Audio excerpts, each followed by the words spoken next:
Yes, absolutely. Good afternoon, everyone. Hello, I'm Michelle DiMarzo. I'm the Curator of Education here at the Fairfield University Art Museum. It's my pleasure to welcome all of you this afternoon. And today's talk by Dr. Irene Bald-Romano is being co-sponsored by the Visual and Performing Arts Department as well as by the Classical Studies program. And it's part of the Edwin L. Wiesel Jr. Lectureships in Art History that are funded by the Lehman Foundation. We had another lecture in this room last night, and those of you who are Fairfield students and staff know that we had that lovely 5-hour internet outage, so last night's talk was not live streamed, so we are so delighted that Dr. Romano's talk is going out on live stream, and I understand she has family watching from various parts of the United States. And if anyone is watching who missed last night's opportunity, it will go up on our YouTube page by Monday. And please watch it because it was both informative and very funny. Both the talk last night and Dr. Romano's lecture this afternoon are in conjunction with the show that we have going on right now down in the Bellarmine Hall Galleries called In Real Times, Arthur Schick, Artist and Soldier for Human Rights. And unusually for us, since this is an afternoon talk, if you're interested, you'll have the opportunity afterwards to go down into the gallery. The museum is open until 4 p.m. Our speaker this afternoon, Dr. Irene Bald-Romano, holds a joint appointment as Professor of Art History in the School of Art and Professor of Anthropology in the School of Anthropology at the University of Arizona. She's currently the Chair of Art History and co-director of the Graduate Certificate Program in Museum Studies in the School of Art. She also has affiliated appointments in the Department of Religious Studies and Classics and in the Center for Middle Eastern Studies, and is the curator of Mediterranean archaeology at the Arizona State Museum at the University of Arizona. There will be a quiz on all of her various titles and appointments. Hope you paid attention. Dr. Romano earned her PhD in classical archaeology from the University of Pennsylvania. She has more than 35 years of experience as a teacher and museum professional, holding many positions including registrar, curator, researcher, consultant, and coordinator of the Collections Division at the University of Pennsylvania Museum of Archaeology and Anthropology in Philadelphia.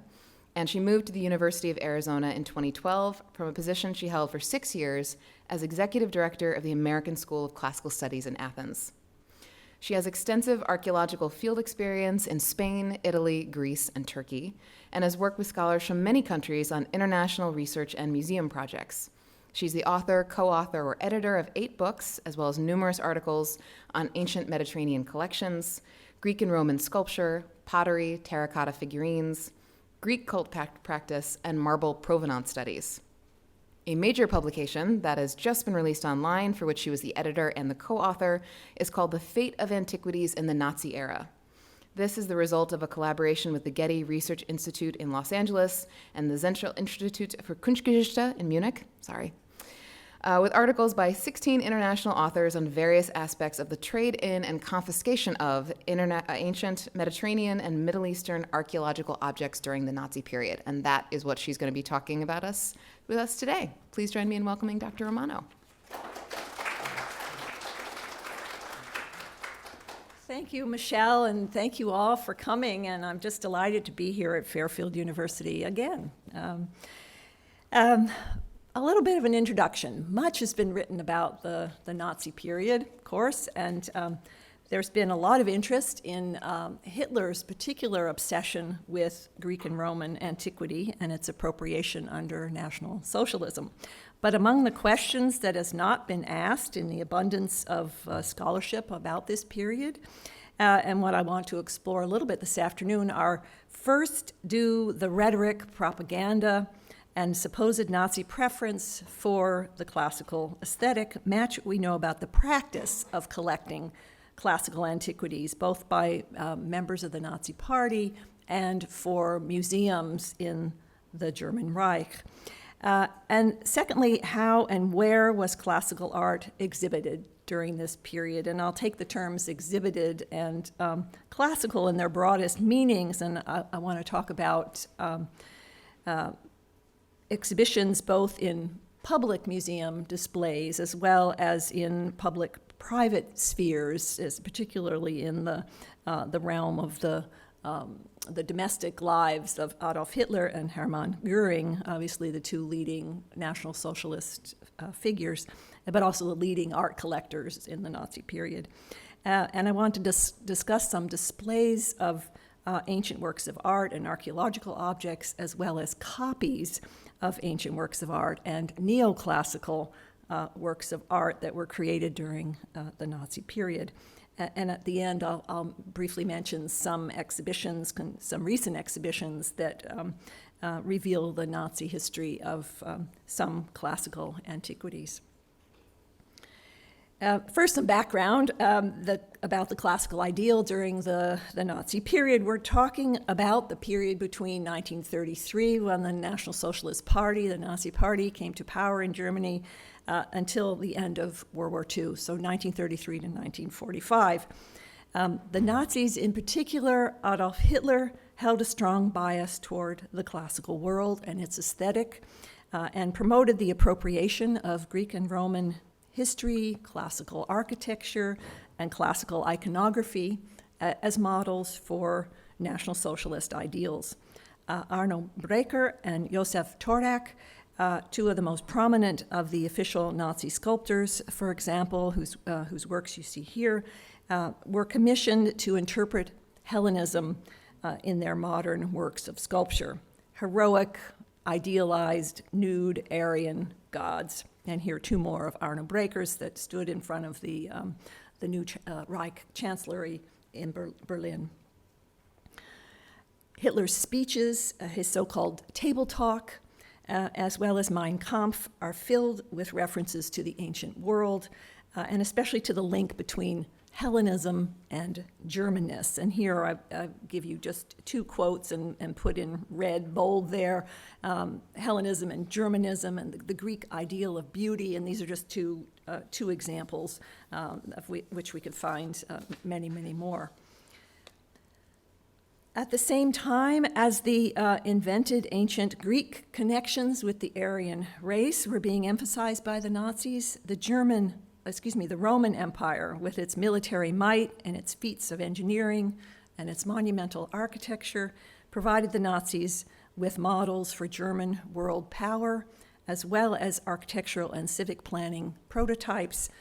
Nazi architects were commissioned to design suitably grandiose buildings and cityscapes inspired by ancient Rome. So on the left, you see Albert Speer's rendering for how he imagined Berlin to be redesigned as world capital Germania. And you see, looking through a triumphal arch toward this sort of Pantheon-like building, the Great Hall, the Große Halle. And on the right, I'll talk a little bit more about this, a museum that was envisioned, a design for a museum that was envisioned in the town of Linz, Austria, which was the boyhood home of Adolf Hitler. Here you see the covers for two of the exhibition catalogs for the Great German Art Exhibitions in 1937 and 1938. And these were exhibitions extolling the art of National Socialism that were held every year from 1937 to 1944 in the Haus der Kunst in Munich. The logo is the helmeted head of Athena atop the eagle standard of the Nazi Party and a torch. And these exhibits were not of ancient art, but of art by approved contemporary artists whose work expressed the values of National Socialism. The works included many portraits of Adolf Hitler, one of which you see here, German landscape paintings, and neoclassical works of art that were created by contemporary artists. The works also included these kinds of paintings of apple-cheeked Aryan youth and family and patriotic paintings, and works of classical antiquity, inspired by classical antiquity, such as the sculptures that you see here and over here, and you're looking at, I can't quite get the pointer, but some of these you'd think, oh, well, that must be Greek or Roman. In fact, they're all sort of neoclassical works that were created during this period. The art was for sale, and when sales lagged, the Nazi Party elite felt compelled to make purchases, especially of the portraits of Adolf Hitler, that they couldn't be left behind. Here you see some of the other contemporary sculptures that were in, and this is the 1941 Great German Art Exhibition that were inspired by classical antiquity by sculptors Arno Breker, Adolf Abel, and Josef Wackerle. Here's a photo of the opening of the first exhibition in 1937, and I should pause to say that, you know, you can literally drown in the kind of documentation for this period, text, but also photographs. Everything is very carefully documented photographically, both by professional photographers who were hired to document every important event, but also by vernacular photos and sort of popular photos that people took of a lot of different aspects of the Nazi period. So here in this photo, we see Nazi Party elite, including Adolf Hitler there in the middle, accompanied by, can you see? Yep, Hermann Göring there. In between the two of them is Josef Goebbels. Goebbels was the propaganda minister, and he was essentially the mastermind behind all of these cultural projects in the Nazi period. He was evil incarnate, but he was brilliant in understanding the value of these kinds of cultural events and the way to set it up to make the Nazi Party look as attractive as possible. And I'll just mention also, barely visible is the woman in the white suit behind, whose name is Gertie Trost, and she was one of the rare women in the upper echelons of the Nazi Party. She was the designer of the exhibitions, the Great German Art Exhibitions, and her husband Paul Trost, who had died, was the designer of the building, the Haus der Kunst, in which the exhibits were held. And I'll come back to her, another important role that she played. But you see in the background some of the nature of some of the sculpture, a neoclassical representation of Diana, the goddess of the hunt, with the deer. The Great German Art Exhibitions were kicked off by a day of German art, and here is a photograph of the Munich 1937 parade. It's sort of a Roman-style, grandiose, triumphal parade with youth marching in costume, period costume, including classical garb, and the float bearing the colossal head of Athena that matches the Athena head on the cover of the catalogs. At the same time as the Great German Art Exhibitions were being held in Munich across town, there was another exhibition. And this one was of avant-garde modern art that had been purged from German museums, the Entartete Kunst exhibition, or Degenerate art exhibition. So these were works of art that had been labeled by the Nazis as degenerate and had to be removed from German museums. Needless to say, there were no classically inspired works of art among these. And this is the famous photograph of the opening of the event in Munich in 1937. It was a traveling exhibit that went to a number of cities in Germany and in Austria between 1937 and 1941.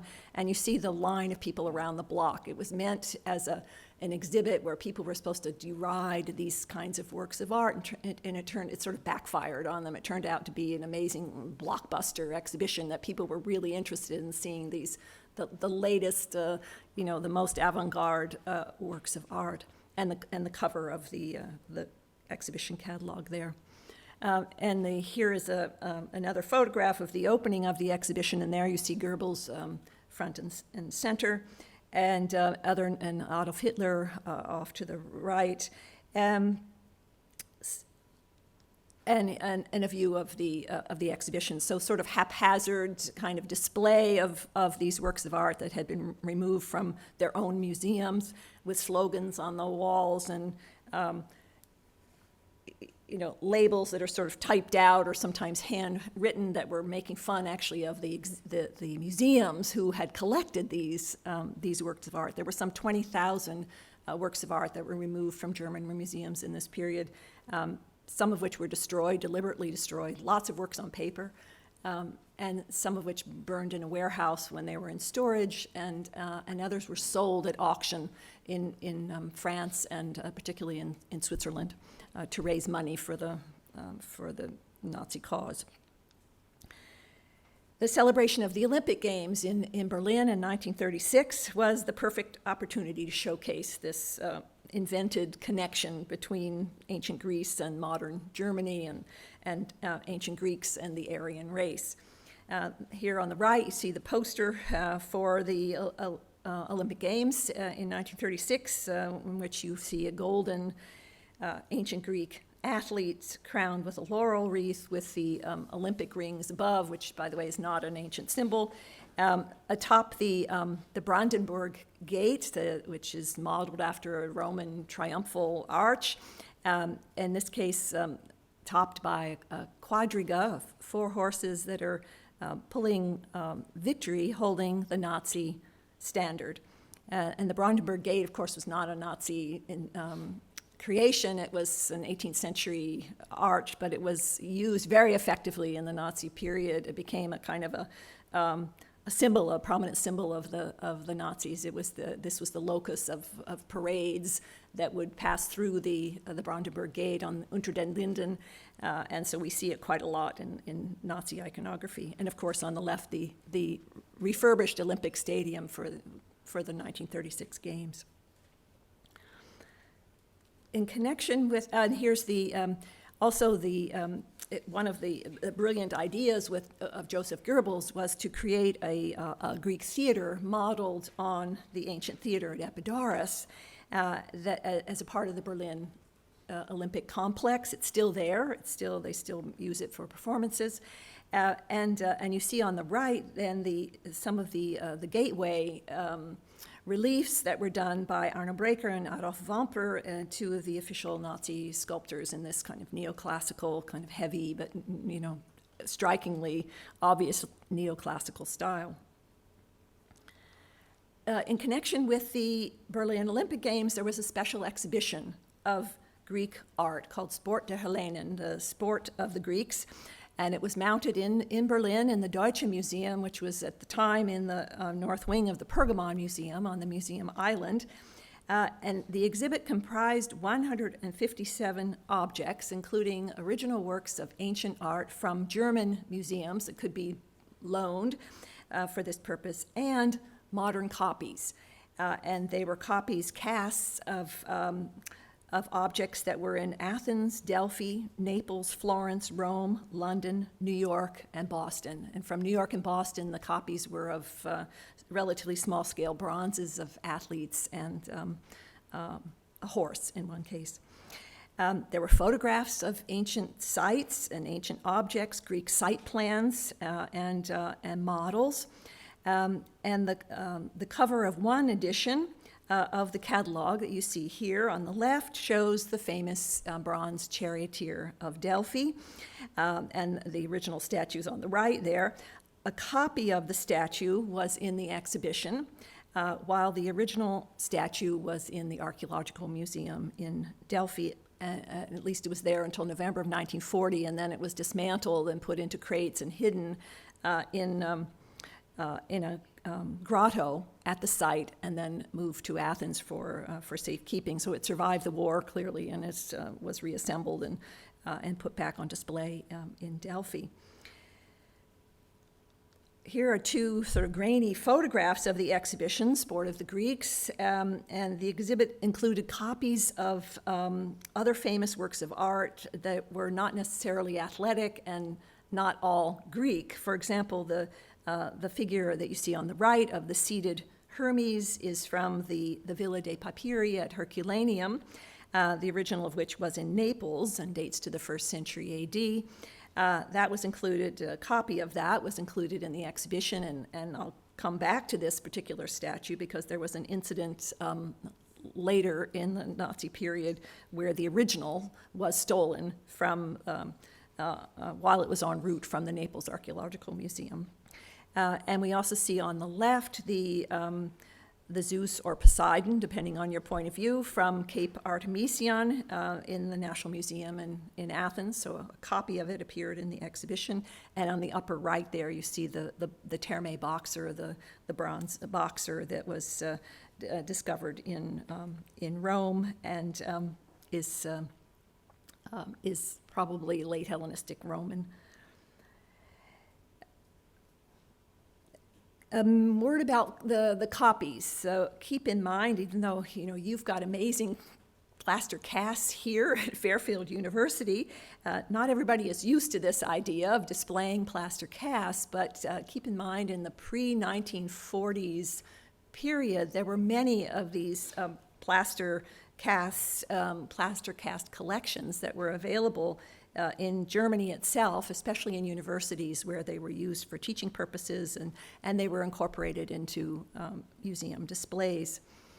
And one final note about this exhibition, that it was, the catalog is credited to a fairly well-known archaeologist named Karl Blumel, but the exhibition was actually curated by an archaeologist and sport historian named Alfred Schiff, whose work went unacknowledged because he was Jewish. So moving to another of the cultural projects of the Nazis, there is extensive documentation for a museum, in fact for an entire cultural complex, that was planned but never realized in Hitler's boyhood home of Linz, Austria. The museum was called the Gemälde Gallery, the painting gallery, but it became widely known as the Führer Museum, the Leaders Museum.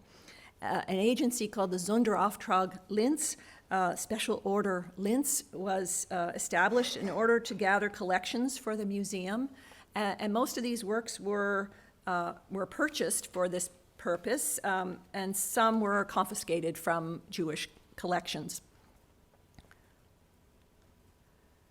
Here's a plan on the right of the whole cultural complex. It included a theater and opera house and library, as well as the museum. And then a pretty famous photograph of Hitler in March of 1945, a critical date there, just a month before his demise in April of 45. He's in a bunker below the Reich Chancellery, where there was a model of this cultural complex that he was utterly obsessed with. And so he's studying the model of his, the Führerstadt, the leader's city. This agency, the Sonderauftrag Linz, acquired more than 6,700 works of art between the end of 1930s and 1945. And we know we don't have a complete list, but nevertheless, from the list that we do have, there are only about 30 entries for antiquities. And it's sort of a hodgepodge of Greek and Roman sculpture, vases, bronzes, terracotta figurines, jewelry, and gems, and including antiquities of this man in the middle there, Friedrich Ludwig von Ganz. And among the known works of art recovered at the end of the war and moved to the Munich Central Collecting Point for their eventual return to their country of origin, there were some other Greek and Roman objects that were marked with Linz numbers by the Nazis themselves for their own records. But the majority of these are coins. So in addition to this hodgepodge, there were coins that, and we know that there was a numismatic cabinet that was being developed for the Linz complex and probably a little numismatic museum, so they were very likely put together for that purpose. There were also presentation albums, photo albums, that were prepared for Hitler to highlight works of art for the Linz Museum, so to prove that this agency was really doing their job and that Hitler would be very impressed with what they had developed. There are 31 of these known albums, and among them there are only 7 antiquities, and you see 2 pages here of the album that include those antiquities. The one on the bottom right, the eagle finial, is not ancient, but the others are. But the fact that there are so few in these albums corroborates my hypothesis here that ancient art was not particularly a high priority for the Linz Museum itself. Those who were in charge of putting together the collections for this museum understood that it would be sort of foolish to try to compete with existing collections that were in Munich, Vienna, Berlin, Dresden, for example. Even though Hitler wanted some ancient objects at the beginning of the displays in the Führer Museum, those who were in charge of putting it all together thought it was just, they sort of had to talk him out of it because there just wasn't, there was no point to it.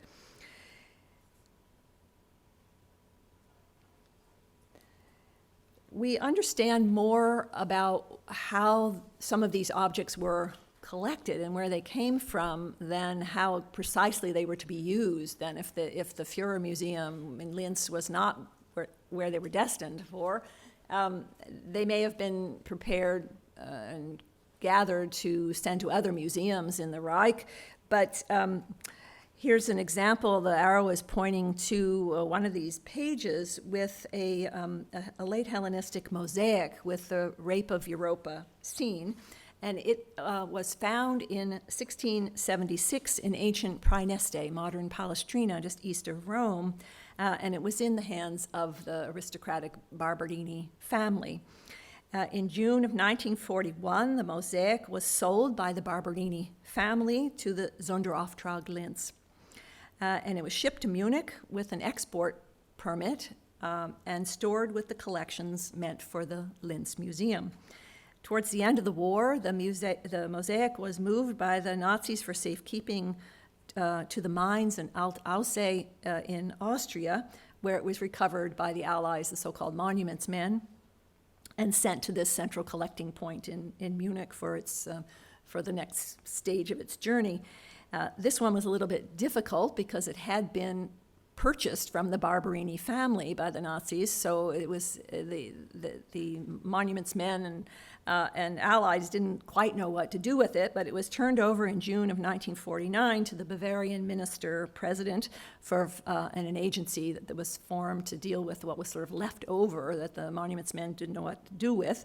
It was turned over to that office for its further disposition, along with other collections. So it was sent to the Landesmuseum für Kunst und Kulturgeschichte in Oldenburg, Germany, where it remains today, and there you see how it is exhibited today, and it is labeled as on loan from the Federal Republic of Germany. So these kind of questionable objects are properly labeled. They are being held by Germany, but they recognize that they don't belong to them.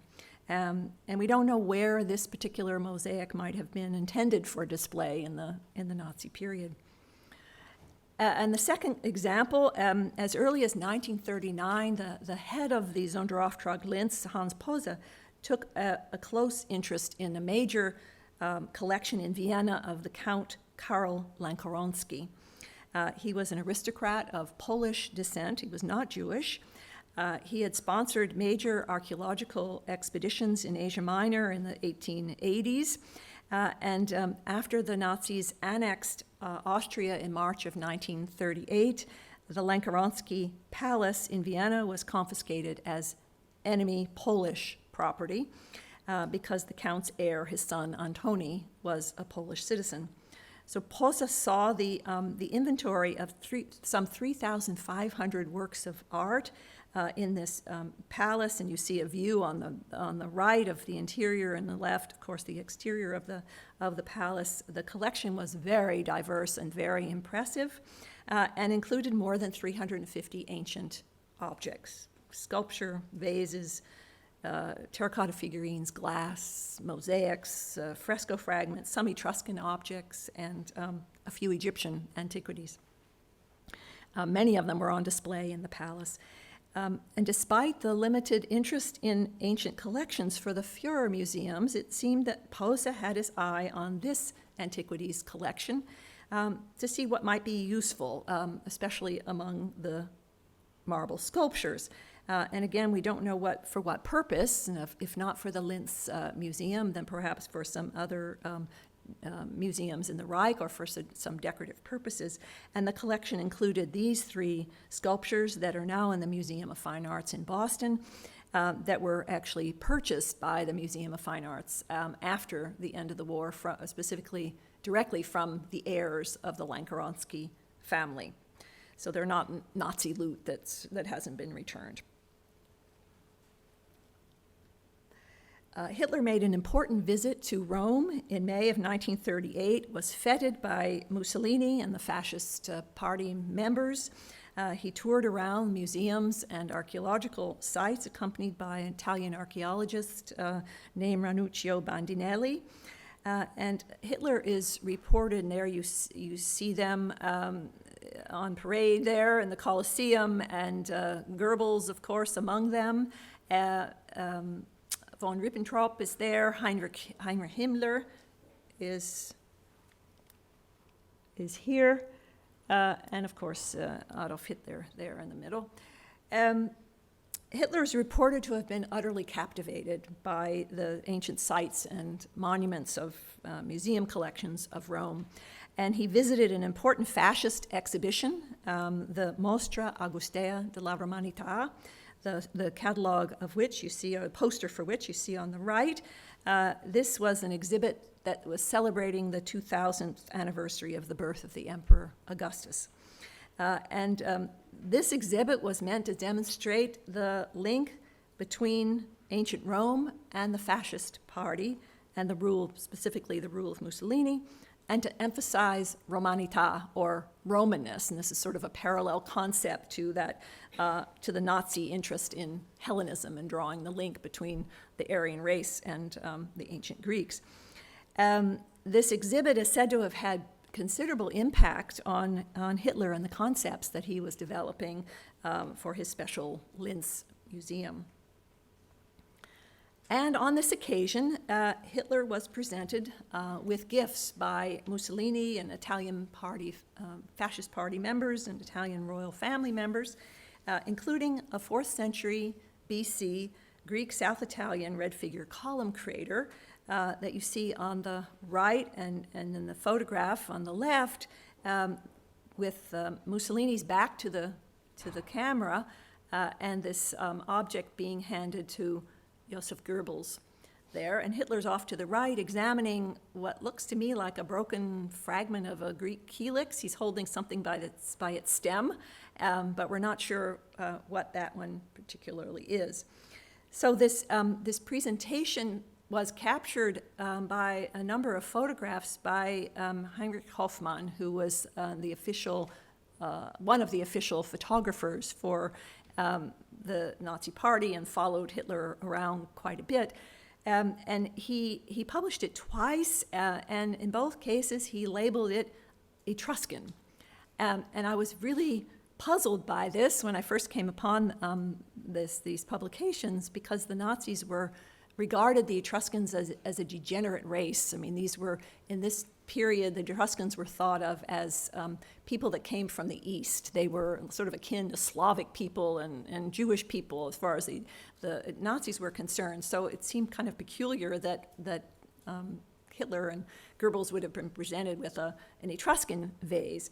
But then looking further, I found a reference in the diaries kept by Martin Bormann, Hitler's secretary, that mentions that on this date, at a particular time, in a particular place, that he was given a vase, a 4th century BC vase with swastika symbols.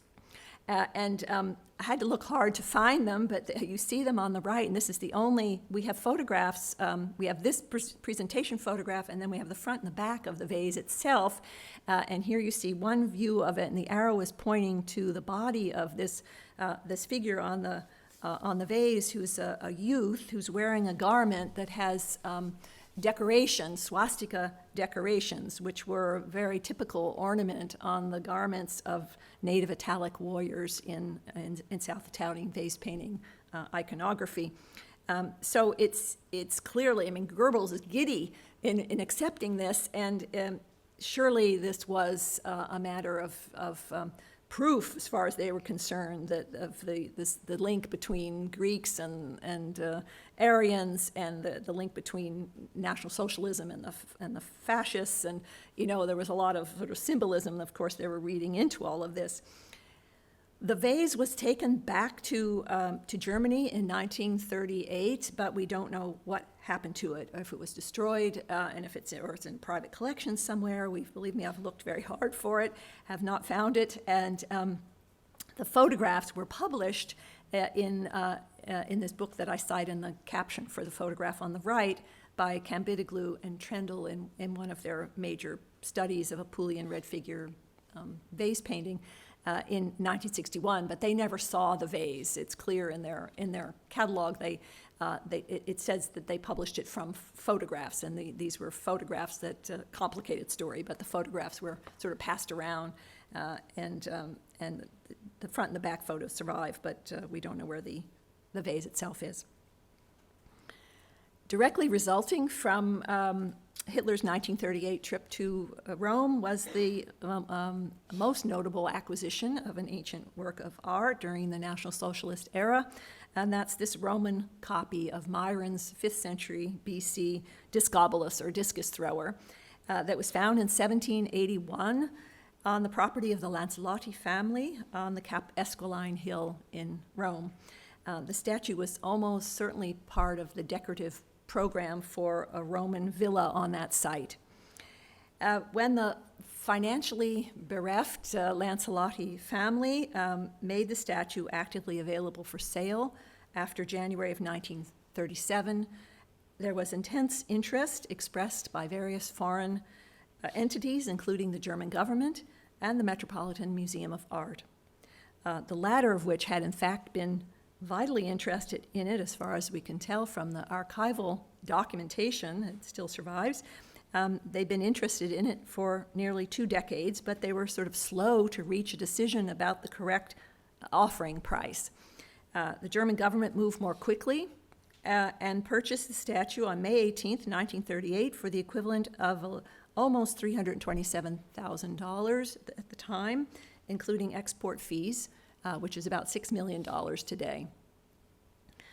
The Italian Supreme Council on Antiquities and Fine Arts and the Minister of Education officially denied requests for the exportation of the statue on the basis that it was protected under Italian law of 1909. Nevertheless, Mussolini personally granted an export waiver, or at least turned a blind eye to allow it to be exported. The discobolus was put on display on July 9, 1938, in the Munich Glyptothek. Hitler dispelled or disguised any notions that the statue would enter his personal collection by emphasizing in his speech in the opening of the exhibit in the Glyptothek that the acquisition was made for the German people.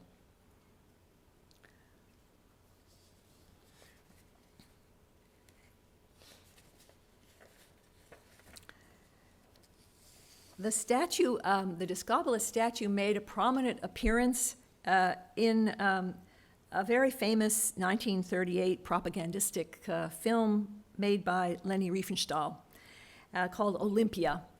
And it was documenting the 1936 Olympic Games. So she shot some of the footage during the games themselves, and then afterwards creating more footage.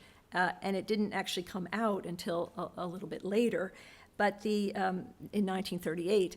But note the date on this photograph. Here's Leni Riefenstahl behind the screen there, and a discus thrower in the middle, a human, and then a copy of the statue there.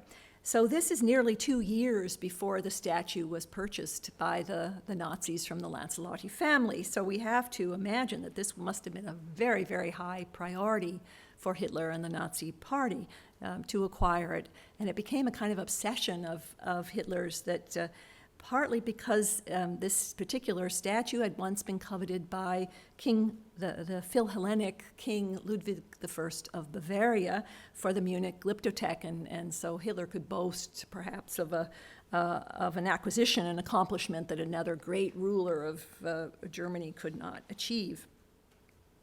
The Lancelotti Discobolus remained in Germany for 10 years. Part of that time it was on display in the Glyptothek, but it had to have been moved from the museum to some protected storage facility. We're not sure exactly where. For by April of 1944, Munich was heavily bombed by the Allies, and the Glyptothek was very badly damaged. In fact, so damaged that it didn't reopen until 1972. Meanwhile, the Allied authorities ordered the Discobolus to be returned, somewhat controversially, to Italy on November 16, 1948, along with 17 other works of art in a repatriation that was called by the Allies an exceptional return to Italy. And here you see part of the documentation for this that is in the National Archives in College Park, Maryland, and elsewhere, copies of this. Exceptional because the German government had purchased all these works. They were confiscated they were not confiscated, they were all purchased. Rodolfo Siviero, who was Italy's post-war representative who was seeking the repatriation of works of art that had been taken from Italy since 1937, pushed hard for the return of the Discobolus on the grounds that the export permit was illegal and violated the Italian law of 1909.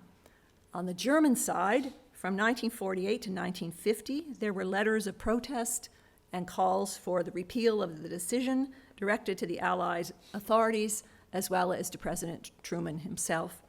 And after several special exhibitions in Rome, the Lancelotti Discobolus remained and was installed in 1953 in the Museo Nazionale Romano, and it's on display today in the Palazzo Massimo in Rome. Where did Hitler get this interest in the classical world? It seems to have arisen from a schoolboy's romantic vision of ancient Greece and Rome, and not from any intellectual basis or direct engagement with ancient text or art historical or archaeological knowledge. He barely finished secondary school, and he knew very little about ancient art. And here we see a view of picturesque Linz on the left, and two works of art in this sort of dry academic style that were submitted for review and rejected by the jurors of the Austrian Academy of Art. And they're held today in the U.S. Army's Center for Military History in Fort Belvoir, Virginia, and not available, not accessible to the public, but available to scholars to study. While there's a great deal of information about Hitler's painting collection, and largely from these photo albums and other kinds of documentations, a list of his antiquities collection is lacking. We know that some classical antiquities were exchanged within this very elaborate culture of gift-giving among the Nazi elite, and Hitler's birthday on April 20th was an especially important occasion to demonstrate the gift-giver's compatibility with Hitler's vision and tastes, including for the classical ideal. Antiquities were confiscated from Jewish owners, and some, like these, were given as birthday gifts to Hitler in April of 1940, for example, and they included pairs of Hellenistic gold earrings, finger rings, a gold diadem, and a gold necklace. Seems like an odd sort of kind of birthday gift, but that was the nature of a lot of this material. And we don't have any direct evidence of what happened to them or to other of Hitler's birthday gifts of antiquities, except there is a sort of macabre bit of information that comes from a biography that Hitler's personal secretary, Trudy Junge, wrote. And she's remembering that fateful night in the bunker below the Reich Chancellery with Eva Braun and Adolf Hitler and Joseph Goebbels, his wife Magda, and their 6 children.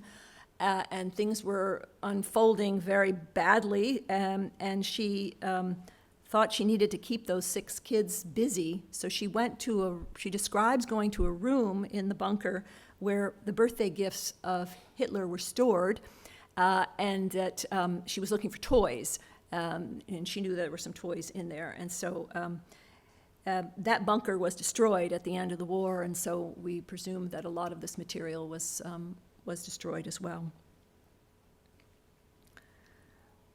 Classicism played a very minor role in Hitler's daily life. He had a cutlery set designed for the Berghof in Obersalzberg with the Parthenon's meander pattern on it.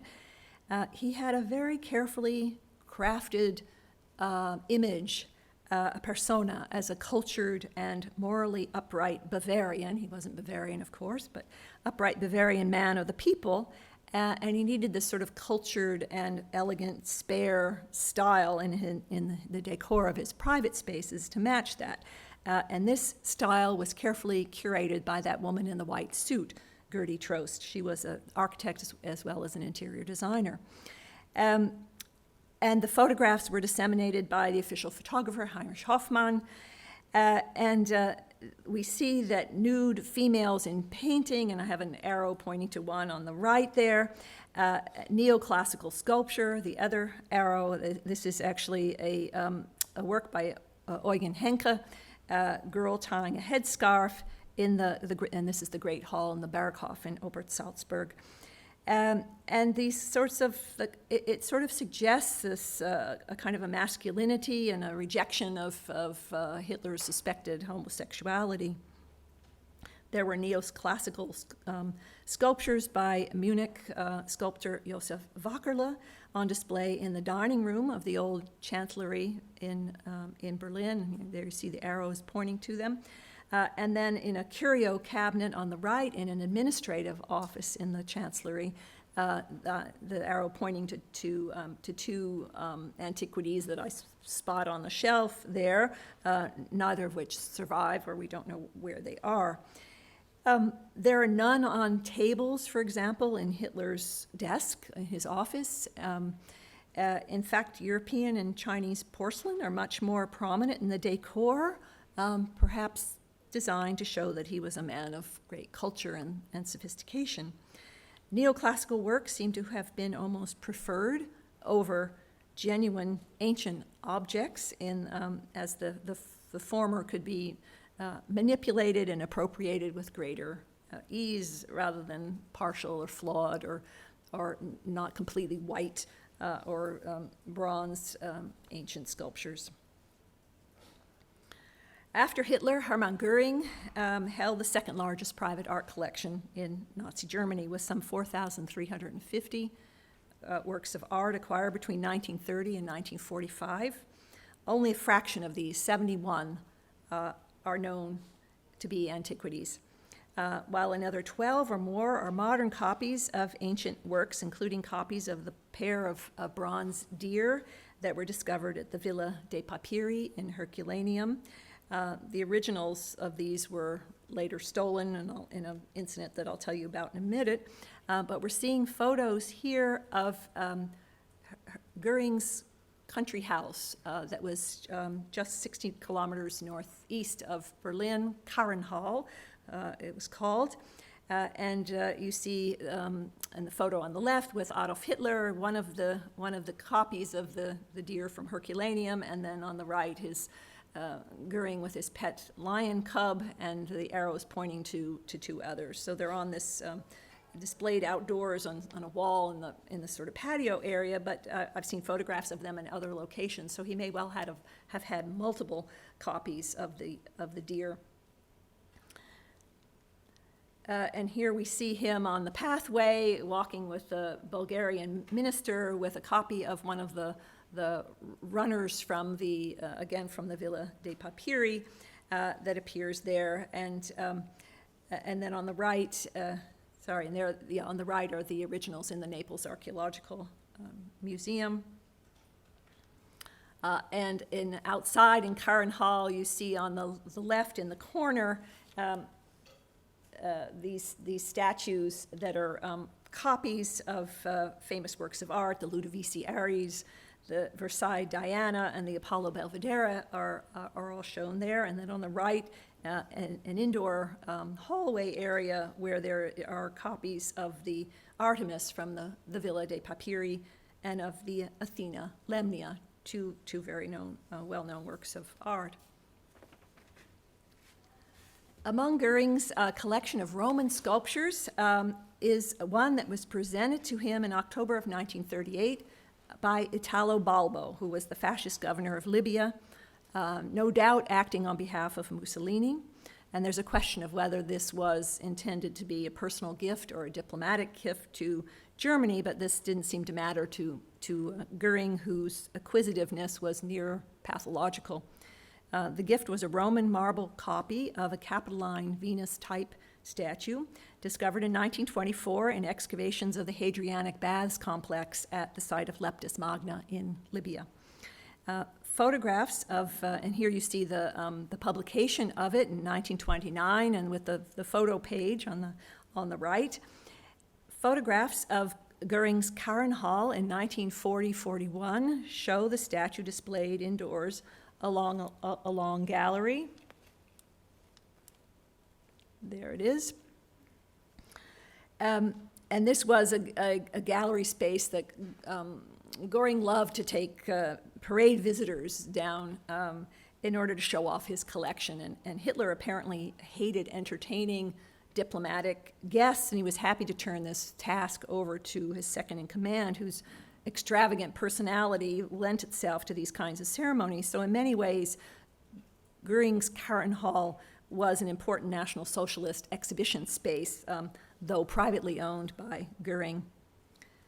The Venus statue was recovered at the end of the war, put in the custody of the Antiken Sammlung, the ancient collections of the state museums in Berlin, and then turned over in 1999 to Italy, oddly, Libya's former colonial power, who in turn repatriated the statue in the same year to Libya, December of 1999.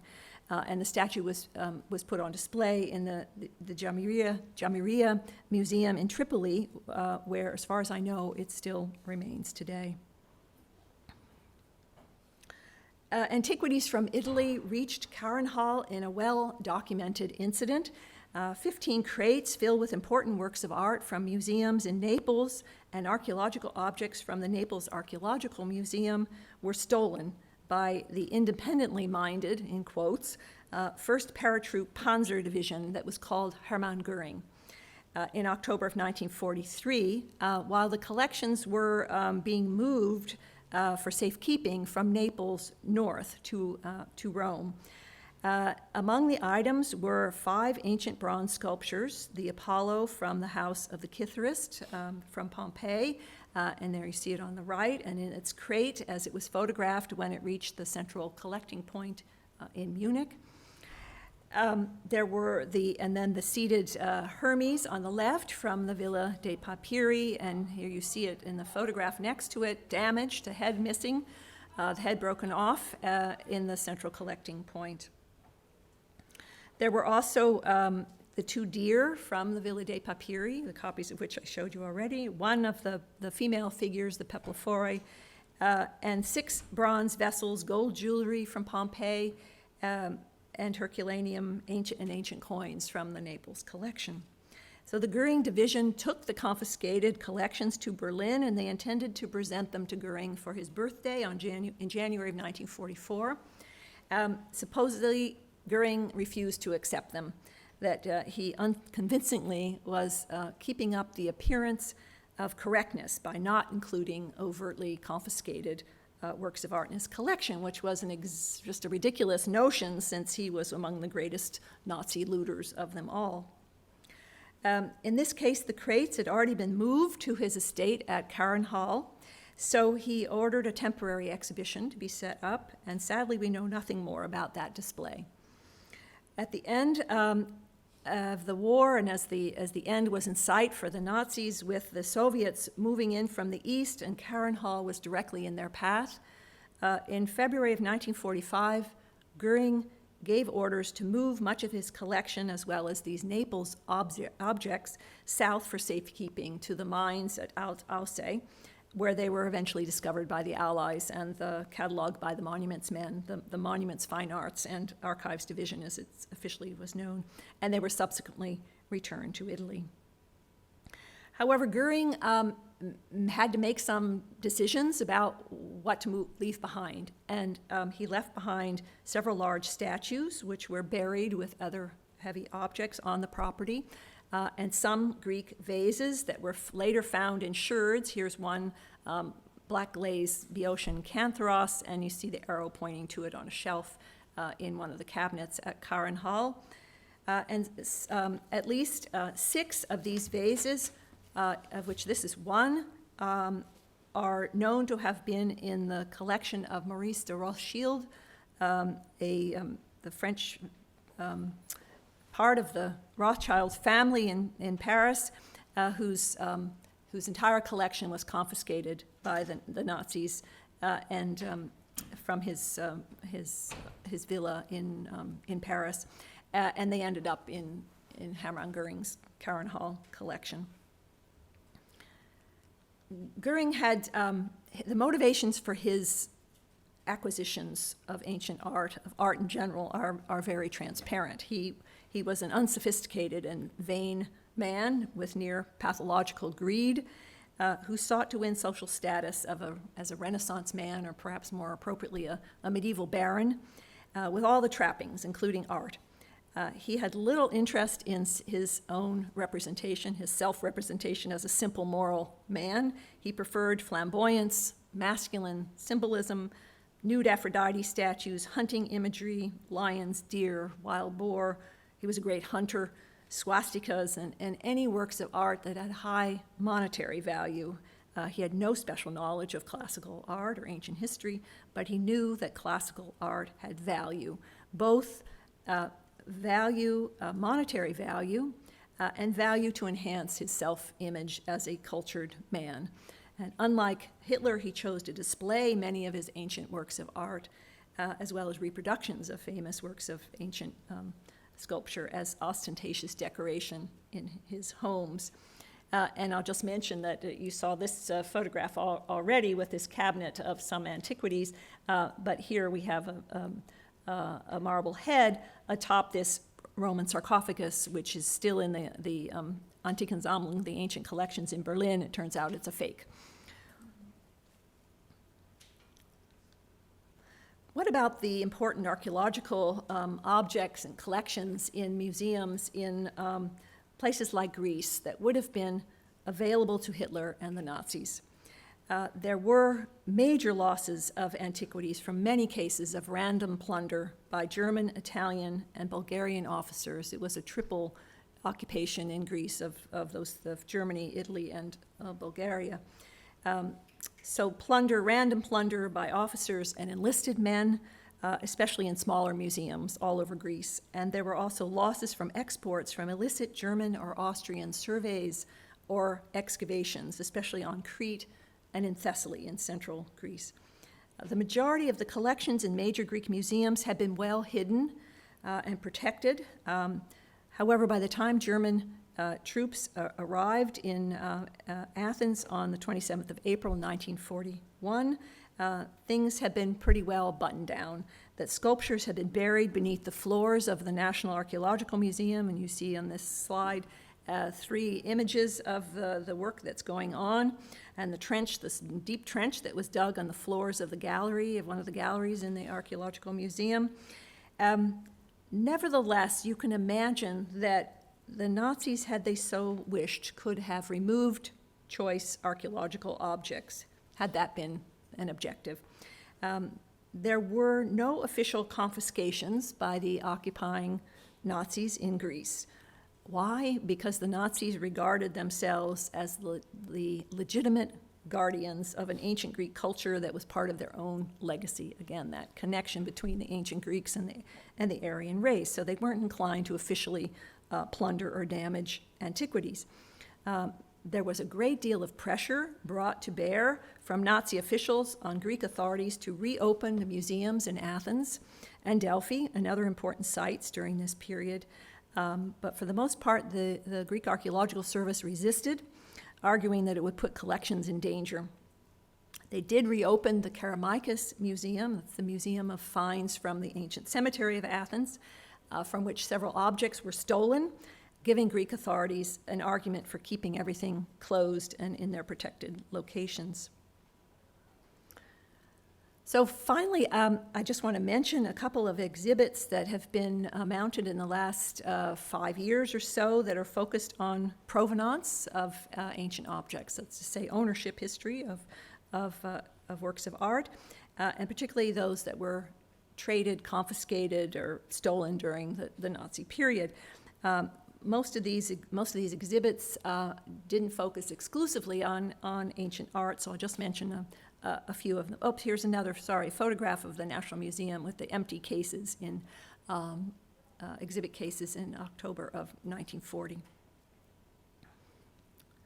So here's one exhibit. There's a room in the Getty Villa, the J. Paul Getty Museum Villa, that's devoted to provenance. And some of these objects have a Nazi past, and here is a bronze statuette of the goddess Luna. On the left, with the text panel on the right explaining her history and the Nazi relationship. The Getty Museum purchased this from the heirs.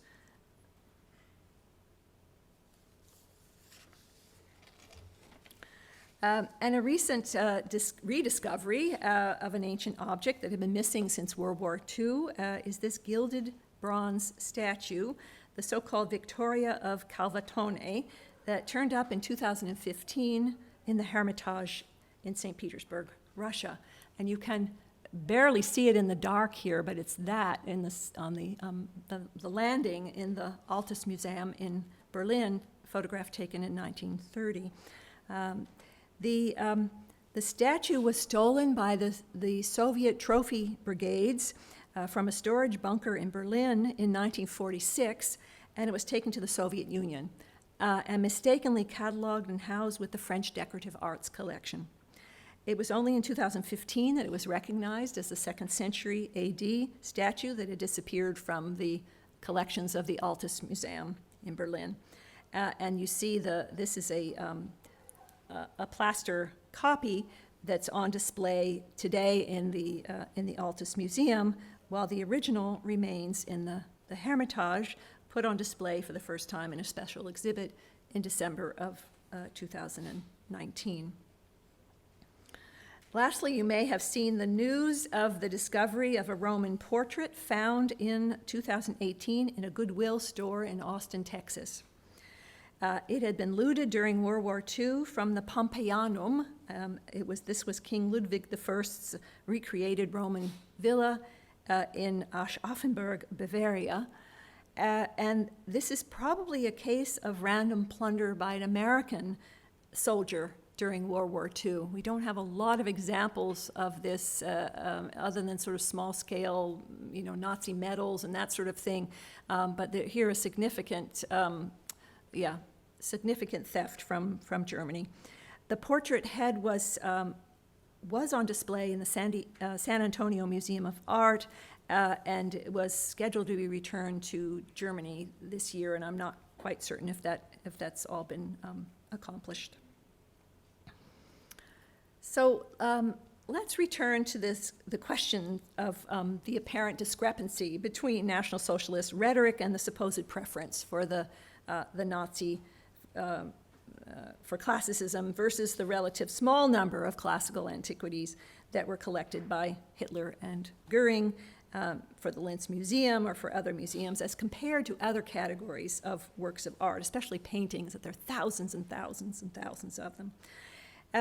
If the classical world was so critical to the National Socialist worldview, would we not expect that Hitler and Göring's collections would have contained many, many notable ancient objects, including portraits of the great figures from Greek and Roman history, for example? but this doesn't seem to be the case. And why is that? My answer is that National Socialism, as well as the leading individuals, was filled with inconsistencies and contradictions. In the end, the ultimate answer to our question about why there was this discrepancy lies in the hollowness of National Socialist ideology and in the hypocrisy of its chief architects. It was all smoke and mirrors. And I believe classicism was a mere facade that only sometimes served a useful purpose. Some classical antiquities were scooped up in the general confiscations from large private Jewish collections, but they were not particularly sought, except in some cases by Hitler and Göring. Contemporary works of art based on classical models and copies of ancient works of art mostly served Nazi purposes, even though original classical works were readily available in museums in occupied countries. We can imagine that after the Nazis envisioned Endsieg, the final victory, museum collections all over Europe, including of classical antiquities, would have been available for the Nazis to plunder and exhibit if they so wished.